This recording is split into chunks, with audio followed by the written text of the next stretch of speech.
감당할 수 없는 은혜와 진리, 이번 방글라데시의 5번째 발자국 마지막 날 주신 말씀이었습니다. 창세기 32장 10절에서 야곱은 자신의 지난 20년간의 삶을 이렇게 고백하죠. 나는 주께서 주의 종에게 베푸신 모든 은총과 모든 진실하심을, 그러니까 은혜와 진리를 조금도 감당할 수 없습니다 라고 고백했습니다. 이번 방글라데시 여정은 준비 과정에서부터 어려운 난관에 봉착했었죠. 여러분도 기억나십니까? 작년 7월 달입니다. 작년 7월 1일 날 다카에서 일어난 테러 때문이었습니다. 저희 신학교 부지와 매우 비근한 거리에 있었던 곳이었죠. 또한 1년 가까이 주재민 신변 안전 유의라는 경고가 계속 있었습니다. 거듭해서 타 교회의 단기 선교가 취소되었고, 또한 지난주에 저희가 가기 바로 전주에 있었던 어떤 현지 목회자 집회도 취소가 되었다는 이야기를 거기 가서 들었습니다. 저는 계속해서 중보기도 하면서 현지와 계속해서 소통을 했고, 그러면서 여러 가지를 살펴본 끝에 하나님께서 길을 열어주시자는 확신을 받았었습니다. 요한계시록 3장 8절 말씀에 이런 말씀이 있죠. 한번 다 같이 읽겠습니다. 시작. 볼지어다 내가 네 앞에 열린 문을 두었으되 능히 닫을 사람이 없으리라. 아멘. 여러분, 하나님이 여시면 아무도 닫을 수 없으면 여러분 믿으십니까? 저희가 그것을 확인했습니다. 하나님은 활짝 문을 열어두셔서 우리 선교사님의 그 사역에 마음껏 어떠한 방해도 없이 그렇게 사역이 진행되는 현장을 확인할 수 있었습니다. 특별히 사도행전 28장 31절을 영어 성경으로 보게 되면 가장 마지막 끝에 구가 뭐로 끝나냐면요, 방해함이 없더라 라고 끝납니다. 즉 하나님의 나라를 전파하며 주 예수 그리스도에 관한 모든 것을 담대하게 거침없이 가르치더라. 즉 어떠한 방해도 없이 주의 복음이 마음껏 증거되는 현장을 보고 확인하고 왔습니다. 할렐루야. 그래서 그 가운데에 저희 팀이 받았던 감당할 수 없는 은혜와 진리가 얼마나 컸는지 감사와 찬양을 억누를 수가 없었습니다. 옆 사람이 이렇게 고백하겠습니다. 하나님의 은혜와 진리를 감당할 수 없습니다. 시작.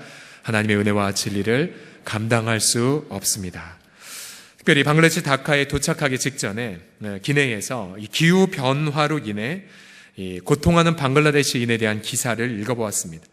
즉 인간의 그런 탐욕으로 인해 환경이 오염되자 기후가 점점 온난화가 되고 있고 해수면이 점점 높아지는데요. 해수면이 점점 높아지면서 피해를 보는 첫 번째 국가 중에 바로 방글라데시가 있습니다. 왜냐하면 국가의 대부분이 해수면과 매우 가까운 저지대에 살고 있기 때문이죠. 그래서 한번 사진을 보여주시겠습니까? 자꾸만 바닷물이 범람하니까 이제 쓸만한 식수원을 다 오염시키는 것입니다. 그래서 저렇게 어린 아이가 아주 갈비씨가 다 보이는 아주 여인 몸으로 물을 힘겹게 기르는 모습 보시고요. 또 그 다음 장면 보시면 저렇게 바닷물에 범람으로 인하여 식수가 오염되자 이제 식량도 제대로 얻을 수가 없는 저 가난한 핍절한 저 사람의 모습을 보십시오. 더군다나 이 온갖 피부병으로 인하여서 저렇게 누워있는 자들. 그래서 저희가 방글라데시 도착하기 직전 저 사진을 보면서 얼마나 마음이 아팠는지 모릅니다. 창세기에서 인류의 대표였던 아담과 하와가 범죄하자 이 땅에서는 가시와 엉겅퀴가 나오기 시작했습니다. 즉 땀을 흘려 노동해도 노동의 정당한 대가는커녕 오히려 우리를 찌르는 가시들이 나오기 시작했죠. 그런데 오늘 4장을 보게 되면 이제 가인이 바로 아벨을 살인하자 땅은 더 이상 인류에게 합당한 열매도 주지 않는 지경에까지 이르렀습니다. 땅이 저주를 받아 내게 소산물을 내지 아니하리라. 그리고 하나님은 이 범죄한 가인에게 네가 땅에서 방랑자가 될 것이다 라는 저주를 내립니다.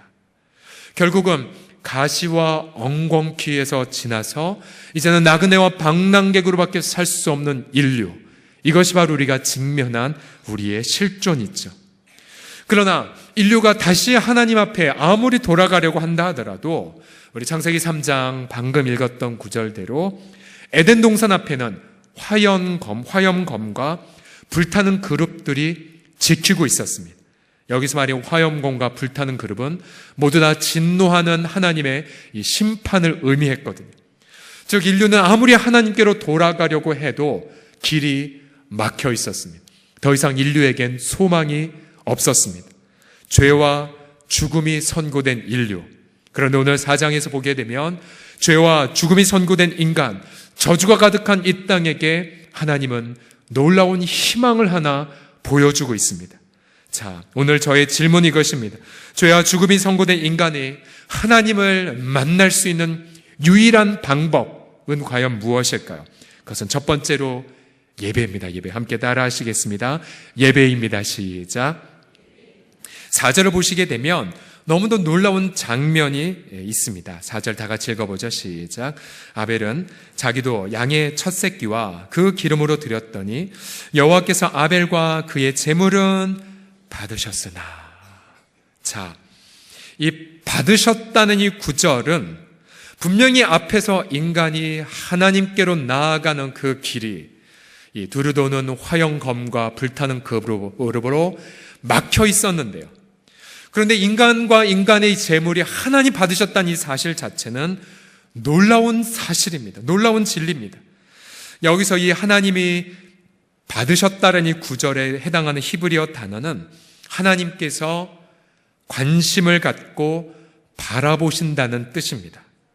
즉 하나님께서는 아벨과 그의 예물을 바라보셨습니다. 그 전에 모든 인간들에게는 죄와 저주, 즉 진노의 대상으로만 하나님 보셨지만, 그러나 몇 구절이 안 지나서 하나님 아벨과 그의 예물을 관심 있게 바라보셨습니다. 여기에서 아벨은 예배라는 방법을 통하여 막혔던 하나님과 교통하는 은혜를 체험하게 됩니다. 여기서 우리는 예배가 얼마나 우리 인생에 절대적 중요성을 갖고 있는지를 깨닫습니다. 바로 예배란 죄와 저주로 그리고 죽음이 선고된 인간이 하나님을 만날 수 있는 유일한 방법입니다. 유일한 방법이에요. 일찍이 하나님께서는 범죄한 아담과 하와를 위해 가죽옷을 지어서 그 수치를 가리게 하셨죠. 이제 아벨도 가축을 희생하여 주님께 예배를 드리면서 하나님을 향한 믿음으로 예배를 드리고 있습니다. 우리 히브리서 11장 4절 말씀을 다 같이 읽어봅시다. 히브리서 11장 4절 말씀 시작. 믿음으로 아벨은 가인보다 더 나은 제사를 하나님께 드림으로 의로운 자라 하시는 증거를 얻었으니 하나님이 그 예물에 대하여 증언하심이라. 아멘. 즉 아벨은 자신의 공로로는 하나님께 나아가지 못함을 알고 있었습니다. 그러나 바로 가죽옷을 지어 죄와 수치를 가리우신 하나님, 그 하나님을 향한 믿음으로 주님 앞에 나아갔고 하나님은 그 믿음을 흠향하셔서 아벨과 그의 예물을 받아 주신 것입니다. 그러하기에 사랑하는 성도들이요, 인간의 가장 큰 과제는 돈 문제가 아니고 건강도 아닙니다. 인간의 가장 큰 이 문제는 죄 문제인데 바로 그 죄에 대한 해결책을 어디에서 경험하냐면 바로 예배, 아벨처럼 믿음을 통한 예배에서 우리가 그 해결책을 얻을 수 있음을 믿으시기 바랍니다. 이번 방글라데시 5번째 여정에서 가장 뭉클했던 순간은 바로 그 다음 세대들의 뜨거운 예배였습니다. 뜨거운 예배들. 아이들은 앞에서 어느 인도자가 무슨 찬양을 부르자고 말하면 박수를 치면서 환호를 합니다. 또한 예를 들어 춤을 추며 높이 점핑하며 하나님을 기뻐합니다. 이제 한 6명의 그 현지 리더들, 어린이 청소년 리더들은 영어 찬양을 완전히 다 암송하면서 앞에서 어린 동생들을 다 찬양을 인도합니다. 한 3, 4년 전만 하더라도 찬양 인도는 우리 한국 사람이 다 했거든요. 근데 지금은 현지 리더들, 현지 어린이 리더들, 청년 리더들이 찬양을 다 인도하고 있습니다. 해가 갈수록 이들의 예배는 더욱 성숙해 가고 있습니다. 이흥재 미영 사무교사님이 이러한 것을 어느 아침에 고백하셨습니다. 정말로 지난 3, 4년간 열심히 땀 흘려 기도했는데 어떤 사람은 믿을 것 같다가 믿지 않고, 그러나 반대로 전혀 믿을 것 같지 않은 사람이 신앙을 고백하며 진실하게 신앙생활하는 것을 발견하고 있다고 간증하셨습니다. 예를 들어서 여러분 예전에 저희 주일 예배 시간 한번 간증을 보셨지만은 이 브리스티라고 하는 현지 코칭 센터의 교사가 있습니다. 분명히 처음에 이 자매는 힌두교와 기독교 사이를 머뭇거렸거든요. 정말 머뭇거렸어요. 그러나 지금 이 자매는요, 예수 그리스도를 분명히 영접했습니다.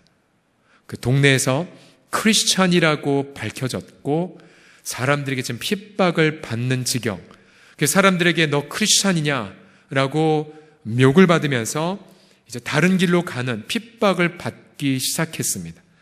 또 이 마야라고 하는 현재 이 교사는 저희가 늘 갈 때마다 이분은 성경교회 권사가 될 분이야라고 하는 분인데, 이 마야라는 자매도 해가 갈수록 신앙에 대한 고백을 분명히 하고 있습니다. 처음에는 이 자매가 정말로 예수 믿는 사람인지 아닌지 몰랐는데 지금 어느덧 사모님과 선교사님의 고백에 따르면 분명한 신앙 고백, 그래서 어떻게 하면 교회에 나와서 자기 재능으로 봉사할까라고 함께 나누는 그러한 귀한 믿음을 가졌노라는 얘기를 들었습니다. 저는 이들이 앞에서 찬양을 인도하고 또 예배를 드리는 모습을 바라볼 때 얼마나 아름답고 뭉클했는지 모릅니다. 여러분, 저주가 가득한 그 땅에서 우리 한국인들보다 더 뜨겁게 예배를 드리는 그 모습, 얼마나 하나님이 그들과 그들의 찬양의 예물을 흠양하실까요? 우리 사랑하는 성도들이요, 예수님은 자신이 제사장이면서 자신의 흠없는 몸을 제물로 하나님께 바치셨습니다. 하나님께서는 그 제물을 받으시고 저와 여러분의 모든 죄들을 영원히 용서하여 주셨습니다. 가난해도, 만약에 우리가 가난하더라도 예배를 드릴 수 있다면 그는 하나님 앞에 부유한 것입니다. 병약하더라도 정말로 그 자리에서 무릎 꿇고 예배를 드릴 수 있다면 그는 하나님 보시기에 건강한 자입니다. 그러하게 여러분, 고통에도 예배를 드리시고 절망해도 예배를 드리시고요, 또 여러분 부부관계가 좋아도 예배를 드리시고 부부관계가 안 좋으셔도 예배를 드리시고요, 자녀에게 정말로 감동을 받아도 예배를 드리시고 자녀에게 실망해도 무릎 꿇고 예배를 드리심으로 예배를 통해 하나님의 한 분만 영화롭게 하는 우리 모두가 되시길 주의 이름으로 간절히 축복합니다. 옆사람 보며 권면합시다. 예배에 목숨을 거십시오라고 해. 시작. 예배에 목숨을 거십시오. 아멘. 두 번째로, 죄와 죽음이 선고된 인간이 하나님 만날 유일한 희망은 무엇이냐면 사랑하는 삶이 있는 예배입니다. 우리 두 번째 레슨을 같이 읽어보겠습니다. 시작. 사랑하는 삶이 있는 예배입니다. 그러면 왜 가인의 예배는 받지 않으셨을까요? 혹자는 가인이 드린 예물이 첫 열매가 아니었기 때문이 아닐까라고 생각합니다. 또 다른 사람은 곡식을 드렸기 때문이 아니냐, 주님은 양고기를 좋아하시는데 왜 곡식을 드려서인 거 아니냐라고 추측하기도 합니다. 그러나 이 두 가지 추측은 구약성경 출애굽기나 레위기를 보면 타당하지 않습니다. 왜냐하면 하나님은 분명히 곡식을 드리는 제물, 즉 소제라고 하죠, 그 제사를 흠양하시거든요. 또 하나님은 굳이 첫 열매가 아니더라도 마음을 바쳤다면 그 예물을 언제든지 흠양하셨습니다. 가인의 예배가 흠양되지 않은 이유는 오늘 본문 문맥에 있습니다. 7절을 다 같이 읽어보죠. 이제 가인의 예배가 흠양되지 않자 분한 상황에 있자 7절에서 하나님 이렇게 설명하십니다. 7절 시작. 네가 선을 행하면 어찌 낯을 들지 못하겠느냐? 선을 행하지 아니하면 죄가 문에 엎드려 있느니라. 죄가 너를 원하나 너는 죄를 다스릴지니라. 주님 뭐라고 해석해 주십니까? 바로 가인은 선한 삶을 살고 있지 않았습니다. 그의 삶에는 선을 생략한 삶을 살았고요, 그 결과 죄가 그를 지배하고 다스리고자 했습니다. 하나님은 가인에게 그의 예물을 흠양하지 않으심을 통하여 그의 영혼에 마지막 회개의 기회, 마지막 돌아섬의 경고를 주셨습니다. 그러나 가인은 그 경고를 듣고 돌이키지 않았습니다. 그의 내면 안에 있는 선을 생략했던 그 부분들이 점점 더 늘어나게 되었고, 마침내 어느 날 8절과 9절에서 가인이 그의 아우 아벨에게 말했고, 그들이 들에 있을 때에 가인이 그의 아우 아벨을 쳐 죽입니다. 인류 최초의 끔찍한 사례가 바로 가정 안에서 일어났습니다. 여호와께서 그때 가인에게 외치셨죠. 네 아우 아벨이 어디 있느냐? 마치 인류의 첫 조상 아담이 네가 아담아 어디 있느냐라고 물어보았을 때에 아담이 숨었던 것처럼, 그러나 이 가인은 한술 더 떠서 이렇게 자신의 죄성을 고백하죠. 가인이 이르되 내가 알지 못하나이다. 내가 내 아우를 지키는 자니까. 가인은 동생보다도 자신이 인정받지 못했다는 사실에 분노를 했습니다. 가인은 동생을 마음으로 지키기보다는 자신의 사욕만을 좇았죠. 하나님은 그러한 가인의 삶을 보면서 그의 예배를 받을 수가 없었습니다. 삶이 없는 예배는 공허한 껍데기에 불과하죠.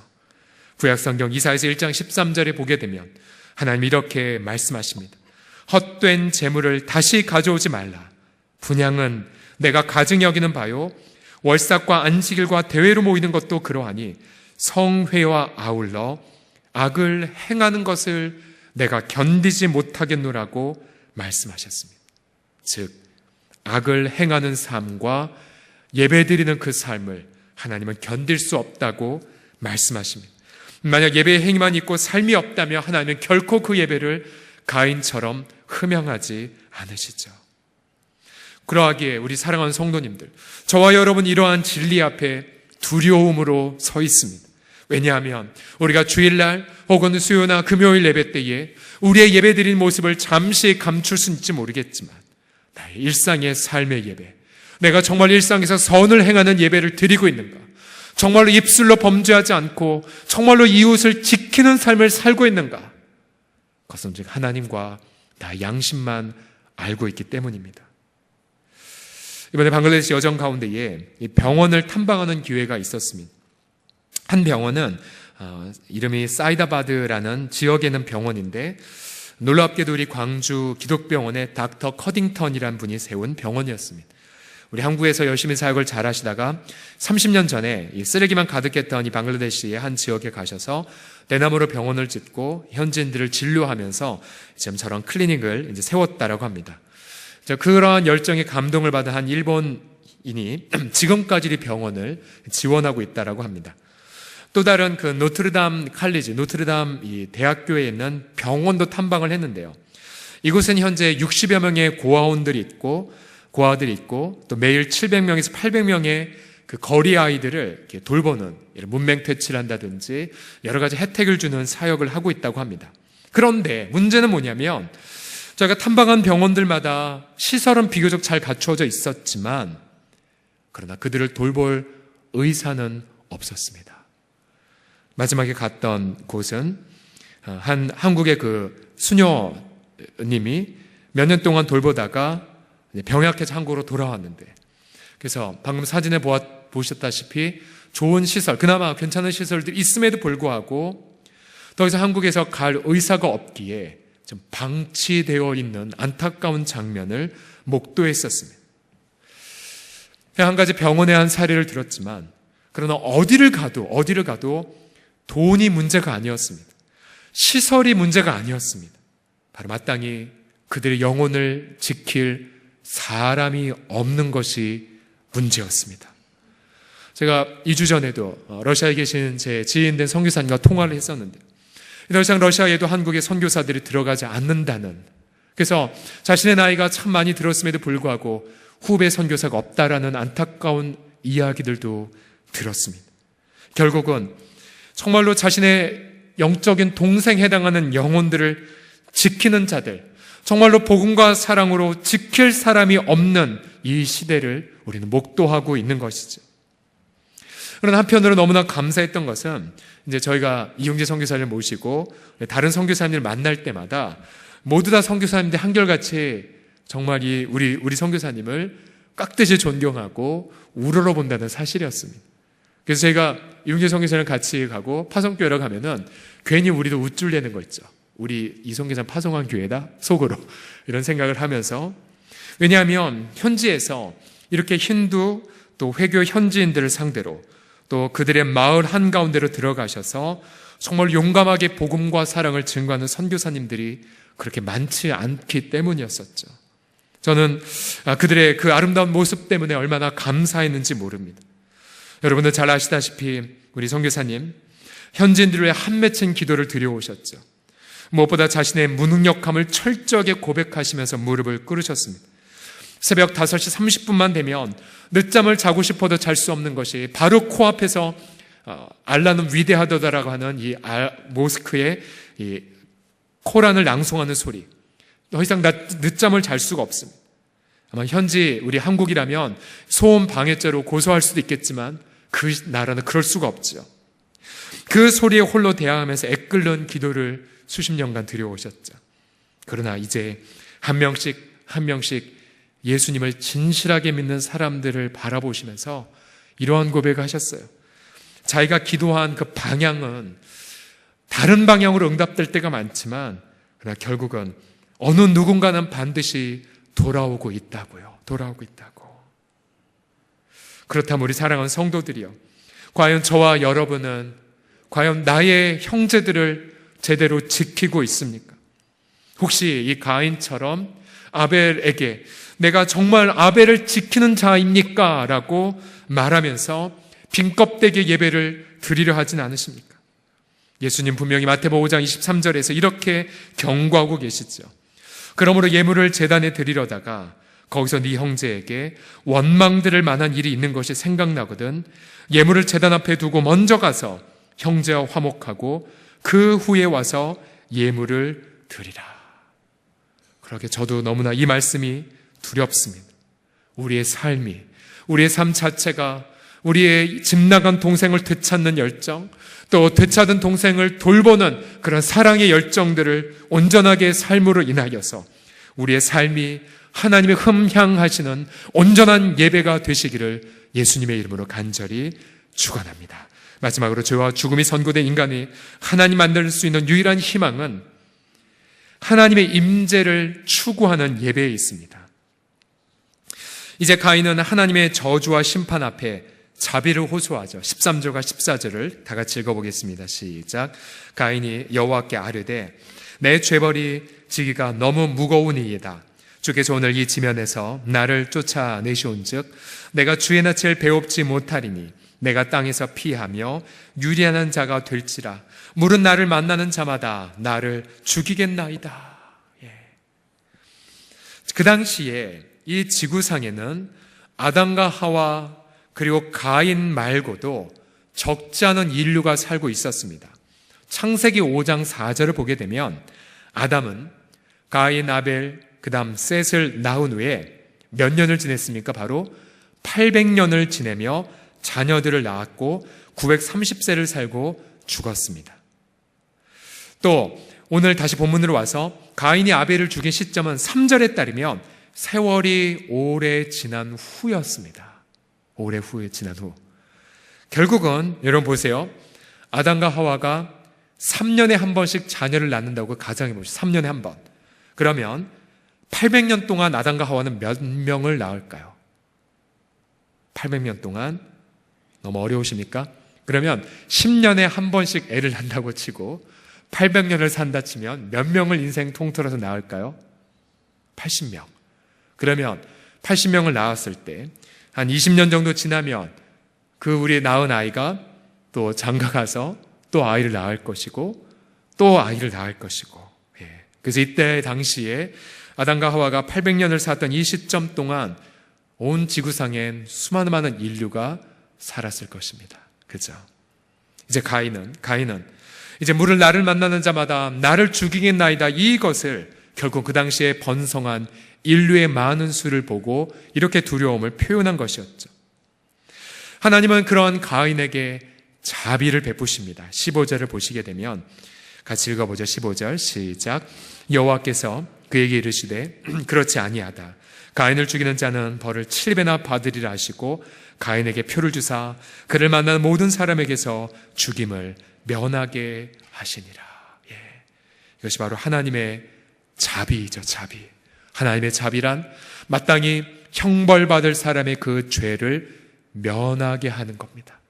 우리 이미 창세기 3장에서 아담과 하와가 그 범죄하는 그날 죽임을 당하지 않고 무려 수백 년을 더 살면서 또 다른 생육하며 번성했던 하나님의 자비를 목도했었죠. 하나님의 그 자비가 아담과 하와의 그 수치를 가죽옷으로 가리는 것까지 우리가 목도했습니다. 또 하나님의 자비가 여자의 후손에게서 나올 이가 결국은 뱀의 머리를 깨트릴 것이라는 인류 최초의 복음에까지 이뤘다는 사실도 발견했습니다. 하나님의 자비는 범죄가 커졌지만 변함이 없었습니다. 가인에게 식별할 수 있는 표식을 주어서 그 표식을 본 자마다 살인자 가인을 향한 형벌을 집행하지 않도록 하셨죠. 이것이 바로 하나님의 자비였습니다. 그러나 이 가인은 하나님의 자비를 받았지만, 그리고 대대손손 하나님의 자비를 겪었겠지만, 그러나 그 자비 때문에 하나님 앞에 나아가지 않았습니다. 오늘 본문의 오늘 마지막 절에 보게 되면 가인은 이러한 결정을 하죠. 가인이 여호와 앞을 떠나서 에덴 동쪽 놋 땅에 거주했습니다. 그는 완전히 하나님의 임재를 떠나버렸고, 하나님의 자비를 자신의 인생의 피난처로 삼기보다는 스스로의 힘으로, 다음 주에 보겠지만 스스로의 문명으로 자신의 보호처를 삼고자 했습니다. 예로부터 우리의 신앙의 선배들은 정말로 예배당 근처에서 신앙생활하는 것을 사모했었죠. 새벽이고 밤이고 기도로 이 성전을 지켰습니다. 우리 선배들은 다른 어떤 경제적 이유나 학군보다도 정말로 하나님 앞에 더 가까이 갈 수 있는 환경을 선택했죠. 하나님의 임재가 있는 곳, 그곳을 선택한다면 그는 가장 탁월한 선택을 한 것 아니겠습니까? 비록 아무리 좋은 조건이 주어진다 할지라도 하나님의 임재에서 멀어진다면 그것은 결코 좋은 선택이 아닙니다. 그러하기에 여러분들이 정말 이왕 구할 것이라면 예배를 가장 최선으로 드릴 수 있는 환경을 구하십시오. 그리고 주님이 그 환경에 맞는 가장 최상의 응답을 우리 가운데 허락하실 줄을 믿기 때문입니다. 보통 여러분 방글라데시 다녀오지 않은 분들은 종종 이런 생각을 하십니다. 아니 그러한 곳에 어떻게 사냐, 우리 선교사님 너무 불쌍해. 제가 흥미로운 것 하나 발견했어요. 이번에 5번째 다녀오신 분들과 대화를 나눠보면서 지난 저희가 5번을 다녀오면서 아마 연인원 100명 넘게 저희가 다녀오지 않았습니까? 저희가 분명히 갔다 와서 이 말을 많이 했어요. 여러분 방글라데시 가면 맛있는 거 많이 먹습니다. 이번에도 여러분 미역국 먹었고요, 설날 때 떡국 먹었습니다. 또 케이크 먹었고, 그 집주인이 백설기 떡도 주고 또 돼지고기 불고기 얼마나 맛있었는지 모릅니다. 그런데 신기한 걸 제가 발견했어요. 가서 우리가 너무너무 좋았다는 얘기를 정말 그동안 많이 했음에도 불구하고 일부 성도들은 그건 다 까먹은 채 아이고 고생 많이 하셨네요, 거기서 어떻게 사세요, 뭘 먹고 사세요만 기억한다는 사실이에요.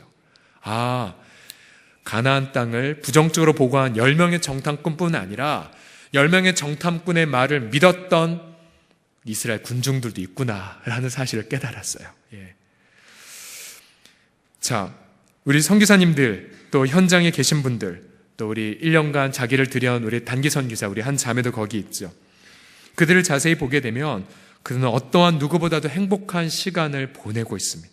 왜 행복한 줄 아십니까? 그것은 하나님의 임재가 머무는 곳, 바로 그곳에 있기 때문에 그래요.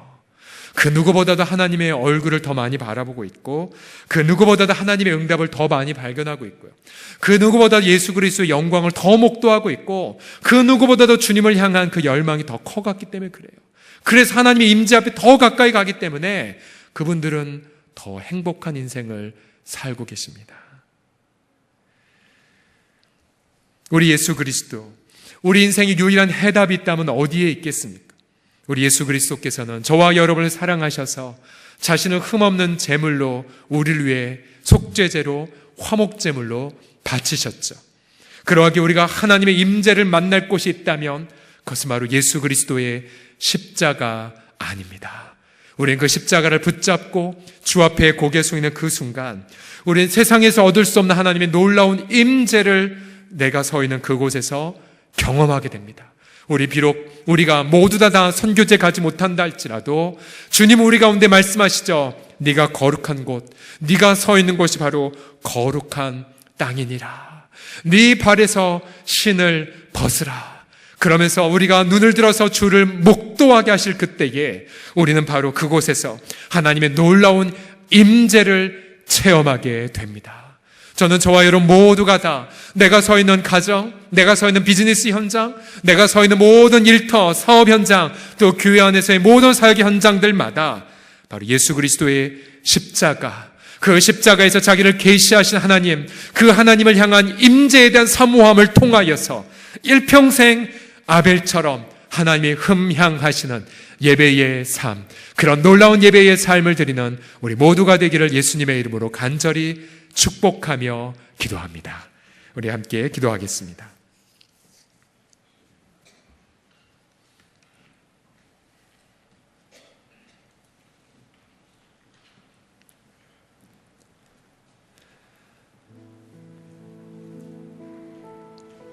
주여, 이 시간 우리 사랑하는 성도들의 내면 속에 하나님의 임재 앞에 있는 그 기쁨을 누리게 하여 주시옵소서. 주님이 약속하셨지요. 내 안에 있는 기쁨을 너희에게 주노라. 다윗도 시편 16편에 고백하게 하셨지요. 주님이 내 앞에, 주님이 내 우편에 계심으로 내가 요동하지 아니하고, 주께서 내게 영원한 기쁨, 주께서 내게 영원한 즐거움으로 우리의 영혼을 만족하게 하셨나이다라는 그 고백. 주여, 이 시간 성령으로 말미암아 우리 모든 사랑하는 영혼들을 축복하나이다. 내면에서부터 성령으로 말미암아 기쁨이 샘솟게 하여 주시옵소서. 느헤미야의 고백대로 여호와를 기뻐하는 것이 우리의 힘이 됨을 고백하나이다. 저 또한 아버지 사도 바울이 감옥 안에서 고백하였던 것처럼 항상 기뻐하라, 또한 기뻐하라, 다시 말하노니 기뻐하라는 그 고백대로 주님 이 시간 하나님 임재 앞에 나아가 우리 모든 사랑하는 성도들의 심령 속에 기쁨을 향유하고 기쁨을 선포하고 기쁨을 주장하며 그 기쁨을 나누는 예배의 사람, 기쁨의 사람, 아버지 하나님 임재 속에 거하는 아름다운 즐거움의 성도들이 되게 하여 주시옵소서. 주 예수여, 우리가 하나님 허물과 죄로 죽어 더 이상 하나님 앞에 나아갈 수 없었으나 그러나 아버지 하나님 예수 그리스도 때문에 우리가 하나님 앞에 예배할 수 있고 하나님을 대변하게 하여 주심을 찬양하나이다. 주여, 우리가 아버지 한 또 다른 아버지 부활을 기념하는 영광의 주일을 목도하는 이 금요일날, 주여, 우리 교회뿐만 아니라 한국교회가 정말로 예배가 살게 하여 주십시오. 예배 때 영적 각성을 체험하게 하여 주옵소서. 예배 때 우리와 우리의 모든 인생의 삶의 자국들이 하나님의 흠향하시는 기쁨의 순간을 맞이하게 하여 주시옵소서. 우리 주 앞에 감사와 찬양과 영광 올려드리며 우리 주 예수님의 이름으로 기도드립니다.